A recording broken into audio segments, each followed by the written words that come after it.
Good morning, everyone. So, today we'll begin with a new topic, a new form of it'll include an activity, and I'll also read out four lines of a poem by William Wordsworth. So, the topic we're going to cover today is nurturing nature. Now, what is nurturing? Nurturing means caring for something in a manner that is beneficial for it. So, nurturing nature means caring for nature, taking care of nature, enhancing it. Okay? Now, let me start now. One impulse from a vernal wood may teach you more of man, of moral evil, and of good than all the sages can. So, let me try and explain the lines to you. I've written the words that you might have difficulty in understanding the meaning of. The first word is impulse. Impulse means a sudden force or desire. So when he says one impulse from a vernal wood, that means a sudden force of or desire from a wood that belongs to the spring season, may teach you more of man, of moral evil, and of good than all the sages can. So this spring season, this impulse from the spring season, nature will teach you more of man. That is, nature will teach you more about what man is and what man can be, of moral evil and of good, about what is morally good and what is morally bad, than all the sages can. That is, than all the saints can.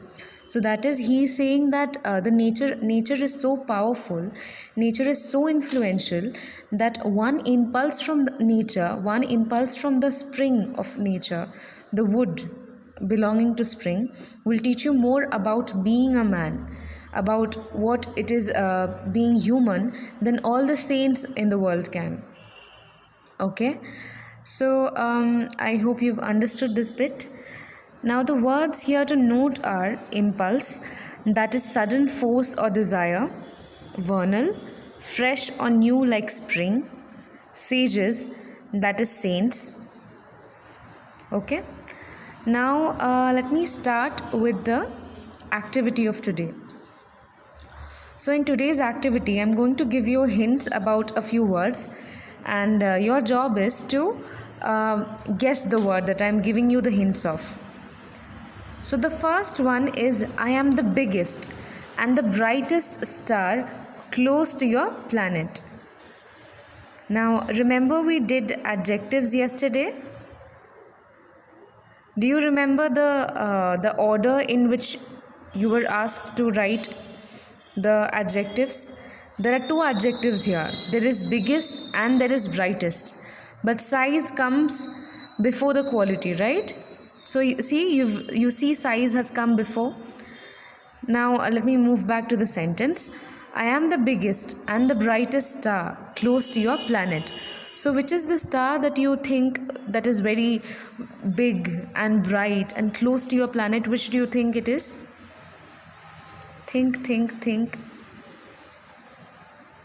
You are right. It is the sun. So the biggest and brightest star close to your planet is the sun. The next sentence is I am tears of nature. So who is tears of nature? Who do you think is tears of nature? When nature cries, what happens? Does it snow? Does it hail? What is it? Think.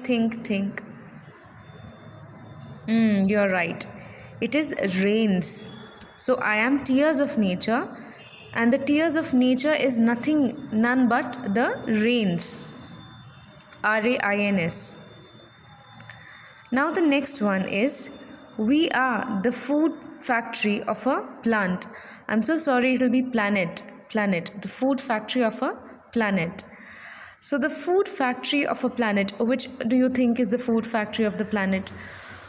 What is it that we all get food from? All the living things get food from? Think properly. You're right. They are the plants. Plants always belong to the first section of the food chain. Why is it? Because they are the ones that prepare food on their own. Next next sentence is, you don't like my sting, but you like what I collect from flowers. So think about it properly. I'll read it out once more. You don't like my sting, but you like what I collect from flowers. So you might not like the fact that I sting you, that is, I bite you, or poke you, but you like what I collect from flowers. So what is it you think that stings, that hurts when it stings, but that provides us with something that is collected from flowers? Which one do you think it is? It is the B. B. Now let's move on to the next sentence. That is, I am the ship of the desert. So the ship of the desert, that is the carrier of the desert. Who is it? Is it an elephant? Is the elephant the ship of the desert? Or is it some sort of ship? Is it a Titanic?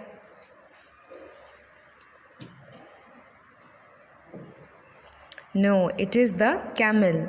So the camel is the ship of the desert. You must have all seen the pictures of camel, or people who've gone to Rajasthan or other places, other desert places, where they are riding a camel. So you must have guessed this properly. I am the ship of the desert, which is a camel. Now the next one is, I have a tall neck and I am the tallest living terrestrial animal. So this particular living animal has a very tall neck, and it is the tallest living being on earth. Terrestrial animal as in earth or related to earth. So which is the animal you think which has a tall neck? Is it a bird? Is it an animal? You're right, it is the giraffe. So the next one is, I have a bark but I do not bite. So when you hear the word bark, the first thing that comes to your mind is a dog. But is it a dog that is being spoken about? A dog does bite. So what is it that has a bark but does not bite? Think about it.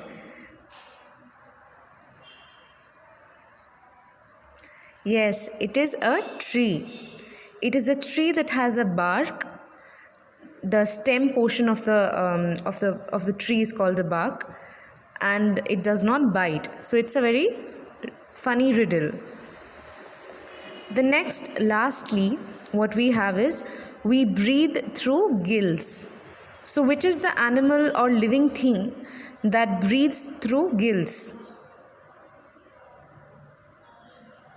Is it a plant? Is it human beings? Do we breathe through gills? Or is it a bird? Or is it some underwater being? Is it a crocodile? Is it a snake? No, it is fish. So it is fish that breathe through gills. Now, since we've finished this activity, I'd like you to go over this later in the recorded video. Next, we'll move on to the things to remember.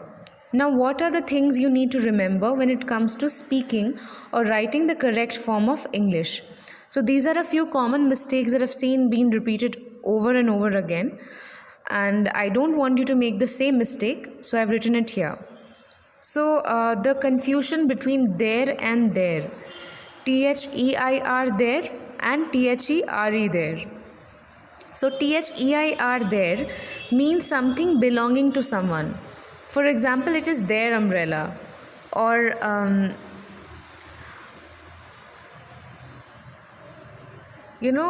there is basically how you express something is. So, yeah, it's actually in the most simplified way possible I've written it. There means something belonging to someone, so it belongs to someone. And it is their umbrella means it is there, it belongs to them. So there is THEIR there means belonging to someone. Always remember this. The next is THERE there. So this there means, on the other hand, means a place of some kind. For example, I kept it there. She lives there. So in this there, it's very different from the other there, where the other there, while the other there means belonging to someone, this there means a place of some kind. It points to a location. So when I say I kept it there, I'm invisibly pointing to a place. She lives there means I'm pointing to a place. So there here refers to a place. Okay, so I hope there is no more confusion between there and there. Now we'll move on to where and were. Now WHERE where and WERE were are two words that is always very commonly confused. So let me clarify this bit. So where, the word where asks a question on the location of something. For example, when I ask where is Rita, I'm asking the location of Rita. Or if I ask you where do you live, so I'm asking for your location. So there, THERE there and WHERE where, both of these are pointing at a location. While where asks a location, THERE there confirms a location. Okay. Now we'll move on to WERE were. Now were on the other hand is the plural of was, and it always comes after you and plural prepositions in place of was. So now what happens is I obviously, you've heard the sentences where was is used. You can never say you was or I was is correct, but you cannot say you was. You can say I was, she was, he was, but you cannot say it was. So he, she, it and I can be followed by was, but you, they cannot be followed by was. You, they and other plural prepositions will always be followed by were. For example, I wish you were here. You were here. They were all there yesterday. So it means being. I hope I've clarified this bit. So don't confuse there and where and were. Now this is a small activity for all of you. I'll be giving you a few headlines and there's a few lines. You have to guess the headlines by reading out the news. Now the first news is, you don't know how to fix the holes in the ozone layer. So you don't know how to fix the holes in the ozone layer. The headlines that is given for this option is 17th June World Environment Day, combating desertification. So can it be this? Can it be combating desertification? But the news says nothing about desertification. Next there is UN scientists, ozone layer depletion has escalated. Now we are talking about ozone layer in both of these. So this might be an option. Let's go over the other options to ensure that is it. Next there is endangered species. Ozone layer and endangered species are in no way related, right? So it can't be the answer. Next there is deforestation in the Amazon.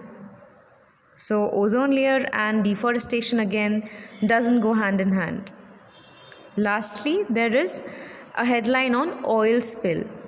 So now we all know the headline that goes with the ozone layer depletion is UN scientists, ozone layer depletion has escalated.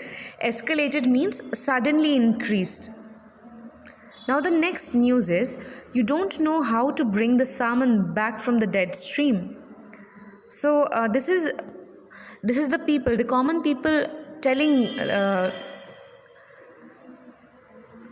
accusing the people who torture the environment that they cannot bring the salmon fish back from the dead stream.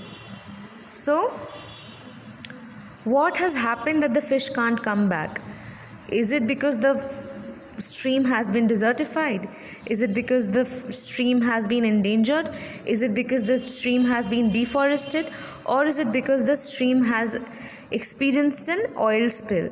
So we all know it's definitely going to be the oil spill. So you don't know how to bring the salmon back from the dead stream. The answer is oil spill, stain on bay, oil mishap at worst time for wildlife. The next one is, you don't know how to bring an animal now extinct. You don't know how to bring an animal now extinct. So the animal is extinct. It is nowhere to be found. Which is the answer? You remember the third option that I told you? Endangered species. Species that are no longer found or are very less in number. So it has to be that. The last one, you cannot bring forests that once grew in where there is now desert. So desertification, strike a bell? Yeah, so the answer is 17th June World Environment Day, combating desertification. Combating is fighting or working to preventing something negative. Okay, now we'll move on to our vocabulary for today. I've already taught you 3 words before. Which are those 3 words? Remember? Impulse, vernal, and sages. So the new words you'll be learning today is terrestrial, that is on or relating to earth. Then there is catalog, that is a list of products. And then there is bland, which means tasteless. Okay, I hope you've learned something from this class. Thank you. See you tomorrow.